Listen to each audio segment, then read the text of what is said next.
I've decided to quit my weight loss journey, that is. I have been following a belief, a principle, absolutely convinced that it was the right one. But after several years of following that line of thinking, I realized I needed a change before dire consequences came knocking at my door. Which is why I am willfully choosing to go against the mainstream fitness messages concerning weight loss after learning 3 things, of which I think you will relate most with the third one.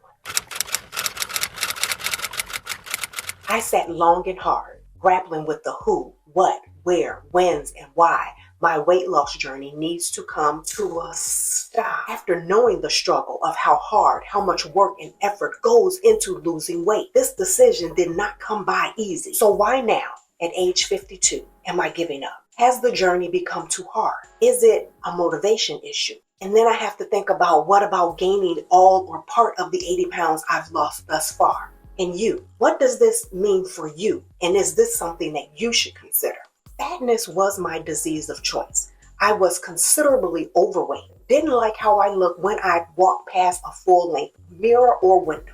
To be perfectly honest with you, I didn't really permit others to take pictures of me during my dis-ease state. There are so many photos of me taking pictures of others and their moments and the memories, but me being in those pictures, being part of that moment and those memories, those pictures, they are far and few in between. During my disease to fatness stage, point a camera at me and that was going to be the last thing you pointed. When I decided it was time for a change, I constructed a workout routine and meal plan for me to lose weight. And I did. I lost weight. I dropped several dress sizes. I worked hard trying to achieve the sexy promise of weight loss, only to notice a few odd yet critical components I was not allowing myself to acknowledge for years after losing some weight. I did it every year, usually around November. I jumped both feet into the messaging that encourages you and I to start our weight loss journey right now, to drop all the weight and look stunning before the new year. Don't wait until after the holidays. Proceed now. But year after year, until I got a clue, by mid-January, the steam and momentum I had in November, that zest for that newly constructed workout and meal plan, it started to flicker out. Why? Was I not as committed or disciplined as I thought and proclaimed I was? I have a solid system that works for me. The process has discipline built in, so I don't have to rely on momentum. I just do it like Nike. I just do it. My mornings start with nurturing my mental and spiritual well-being, hydrating, fueling myself, reading for 10 to 15 minutes, and exercising within an hour of waking up. That's my system. It works for me. This setup has become a non-negotiable for me. I plan all events after taking care of me, Tressey. I have learned how to put the oxygen mask on myself first so that I am more able to show up for others. So commitment and discipline, that wasn't the problem. All the years when fatness was my biggest challenge, fever, a cold, sickness, what was that? I can only recall having the flu twice, because I am not counting that one time that I had a stomach bug that was clearly from an ill-prepared sandwich from a subjoint that will remain nameless. That meatball sandwich had me exposed from the top and bottom. After losing a whole young person in body weight, you know what started to happen on repeat? My immune system became so fragile. I stayed having doctors tell me, you have whatever the latest and newest virus was. Sickness is bad enough. Couple that with the impact of cold weather, which is a stressor, and voluntarily eating less and moving to generate weight loss. Let's just say after the past few birthdays, my why for living and being has become more refined. I am more reflective, more aware of me, and less willing to ignore my body's feedback and clues from nature. The very setup of nature during these cold winter months beckons us to direct our energies inwardly, establishing peace, cultivating boundaries with self, our thoughts, and behaviors. I guess you could say I approach more things from a proactive versus a reactive stance. This is the first thing I learned from putting a pause on losing weight. And a little later on, I will share with you what I am doing in support of these learnings while pausing my weight loss journey. Do you recall the song from the Mary Tyler Moore Show, Who can turn the world on with her smile? Who can take a nothing day and suddenly make it all seem worthwhile? That optimistic joy and hope, that is how I would want you to feel if you happened upon me out in the world. When I was pushing myself to adhere to a weight loss routine during the time of year where cold weather and longer dark days are already impacting my mood, Michael Myers has nothing on me. Watch out. Which brings me to the second thing I learned. Allowing myself to ride the weight loss train for too long, I noticed a direct correlation between the health and happiness of my hormones and mood. It is one thing to have times of solitude to gain insight and clarity, but when the sound of your breathing makes me want to, I know my body and brain is crying for more tenderness, more slowness, just more, not less. If my workout routine and meal selections leave me feeling down, lacking the ability to view life situations from a helicopter vantage point, where I can list the negatives and some of the good that came out of not so great situations, a skill that is a huge component of my personality, then something is off. As a mental health professional, I know the power and impact of food on mood regulation. I am the first to say, before you call 1-800-DELIVER relief for anxiety or depression to my door, can we take a quick look at the basics, your diet, movement, and sleep before medicating? That's been my therapeutic approach for many years now. So if the quality of the food I am eating is not making my brain feel empowered, learning number 2 says that insight is something to be mindful and in pursuit of.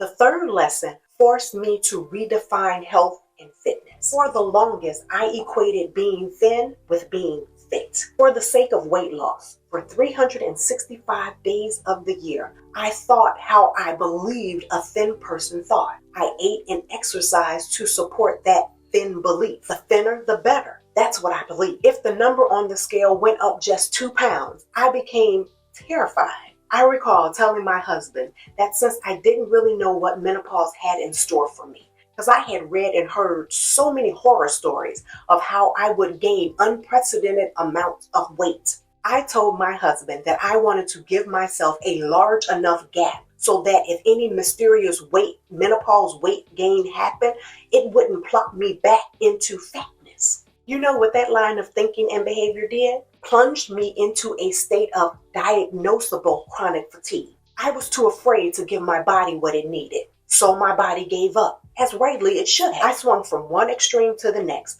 not knowing how to live comfortably and confidently in the middle. Just look at how far skewed my relationship with food and body was. This is me living outside a healthy weight range. This is me living below a healthy weight range.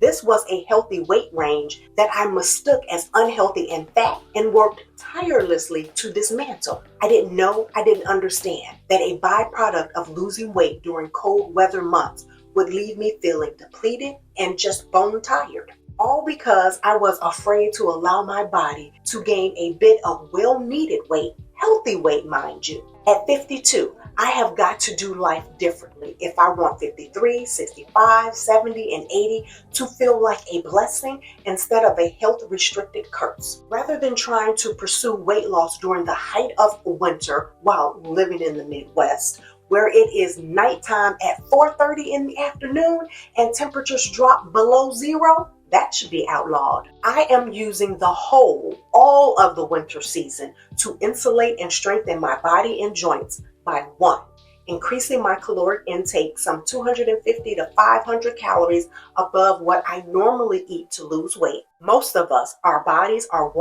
asking for more food to strengthen our immune function during the wintertime. The issue is that we choose the wrong kinds of food. Over the years, I've found that with mindful planning, it is easy to eat above our calorie deficit numbers and not experience unhealthy rebound weight gain. Did you know that during the process of prolonged weight loss, our hormones and metabolism takes a dip? If we are not careful, we will find that if we continue to eat less, the more difficult it becomes to get rid of excess weight The weight becomes more stubborn, which is why number 2, I am setting aside HIIT or high intensity interval training and all workouts designed for weight loss. Here we are in February and I haven't worked out since before Christmas. Unless you count walking around shopping, does that count? I haven't exercised. I've been eating all of the greens, beans, potatoes, turkey, chicken, ham, you name it. Yet the number on the scale has remained constant. It hasn't gone up, and I attribute that to lifting weights more and most during the year. I can't stress enough how important it is for us to get comfortable picking up and putting down heavy things as a form of exercise. From now until the start of spring, I will be using the energy from the extra bump in calories to build and strengthen muscle mass and work on my balance. Because I am not trying to be featured in any of those I've fallen and I can't get up commercials, literally as I just fell up the steps in my home. My bones and joint need the strong surrounding base of muscle, and yours does too. Even if you have 20, 30 or more pounds that you'd rather not have, and taking a break from losing weight isn't something you really feel you can do now, I would still encourage you to focus on building and strengthening muscle mass and developing solid eating habits. If you do that, come springtime, your body will almost effortlessly let go of what is not serving your good. Pending, hear that, pending you fortify the base with good nutrition and a way to build muscle now. Sleep. Since sleep was nearly non-existent during the holidays, I had so much fun. The next few months will be spent rebooting my sleep hygiene during this break from weight loss. Despite the lack of sleep during the holidays, I had been testing out a few sleep-related things that I cannot wait to share with you. That video is coming soon, so be on the lookout. In the meanwhile, for better sleep, stress, and weight management, use these nighttime strategies. Eat well, stay active,